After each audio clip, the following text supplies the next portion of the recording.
want to have a quick look at what to do if you've got a huge inbox. You've been collecting emails for weeks, months, years, and you don't want to lose them, or you don't want to delete them because you're afraid if you delete them, you could lose something important. This is not an uncommon problem. Now, I happen to have a secondary inbox. I just use it for marketing materials.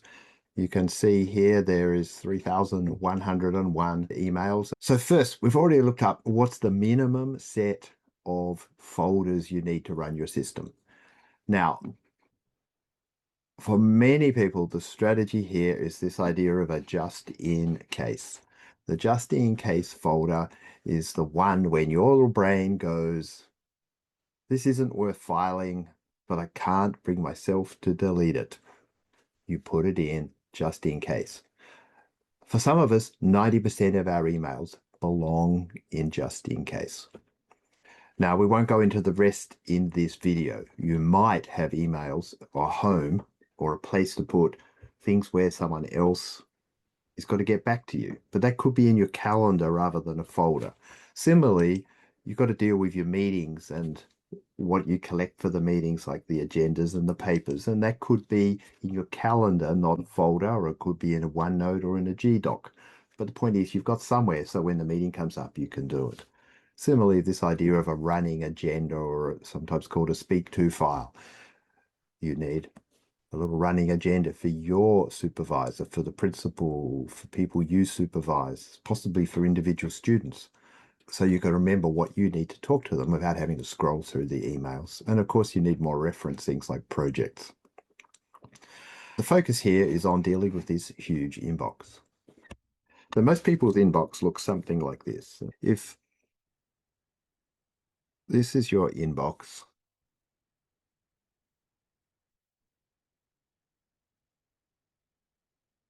at the top, you've got some new emails. At the bottom, you've got a large area that really is an archive. Now, I don't know what the date down here, maybe it's -1 month. You're pretty sure that everything older than that is an archive. Now, if you think something older than a month has got something that could be in there, I've referred to them as time bombs or peaches or gold nuggets, things you need to keep, then take a moment and just scan your eye down. I can do that in this inbox. I could just scan down. Oh, there it is. It says last week. We can just scan through here, or if I knew I could have had an email from a particular person, and I can just check there's no time bombs, nothing that's critical that I've missed. That's pretty quick. So we're talking about this lower part of the email. Now, the interesting part is this, because it's not brand new and undealt with. So in here is a real mix. You will have in here maybe unread emails, waiting for, things you need to action, junk, you name it. You've got a bunch of stuff in there that needs more handling. You can't just move it off in one point. So this one needs a little bit of work. But let's look at the below. I'm going to say maybe it's about a month. It's a really simple thing to do. I'm going to do anything older than 2 weeks. So I've clicked the 2-week-old email, and I'm going to come over here to the slider and not do anything else. I'm going to slide to the bottom of my inbox, and I'm going to hold the shift key down. You can't see it on my keyboard, but I'm holding the shift key down, and I'm going to click, and you'll see it's selected all those emails, around about 3,000 of them. Now, I'm not comfortable deleting them. What if there's something in there I actually end up needing? So I'm going to move all of that over here into just in case. And you can see we've just moved over. Look at that. 2,986 emails have just been moved out of my inbox. Now, if I come up here, I can do a pretty quick scan also and go, actually, I don't need any of those either. Well, there's no action item in there. I'm going to also move that into my just in case. So now what we've got left is some new emails that have come in recently and maybe a few weeks of emails that are a real mix. Now, this mix, you've got two choices. If you can set aside some time, you can go through and process that area.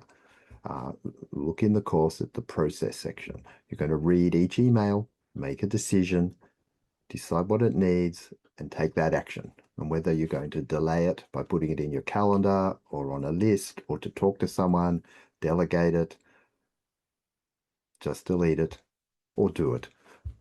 Make those decisions and process it.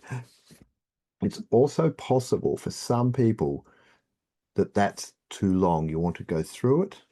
You could create one extra folder.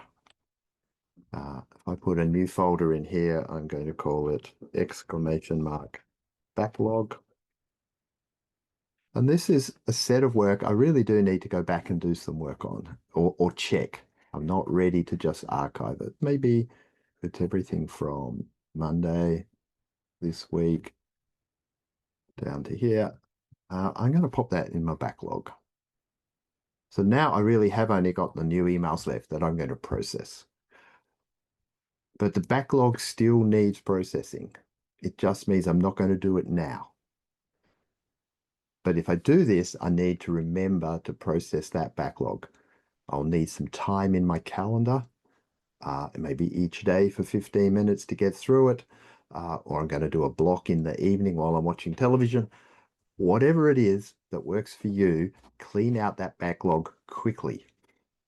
Hopefully you can have it cleaned out by the time we get to the in-person workshop. And therefore, you'll have your just in case if you need anything. Your backlog is done, and you've just got actual in-play emails left in your inbox. So just looking back at our list, we can big tick moved off to just in case. The new ones need to be processed. And you probably need to process this middle layer as well. The other thing you can do with the middle layer to free up the mind is scan through it. Look for any remaining pictures that haven't gone off. Look for time bombs in particular, because if you can deal with that, if you can deal with anything that's going to bite you or you're going to miss out on quickly, that's going to create some relief. The rest is probably either people will follow you up just as they would if it was 100 emails down in your inbox. It's not really changing anything, but you've got a clean start. I hope that helps. It's quite possible to empty a whole inbox that has hundreds, or in this case, thousands of emails.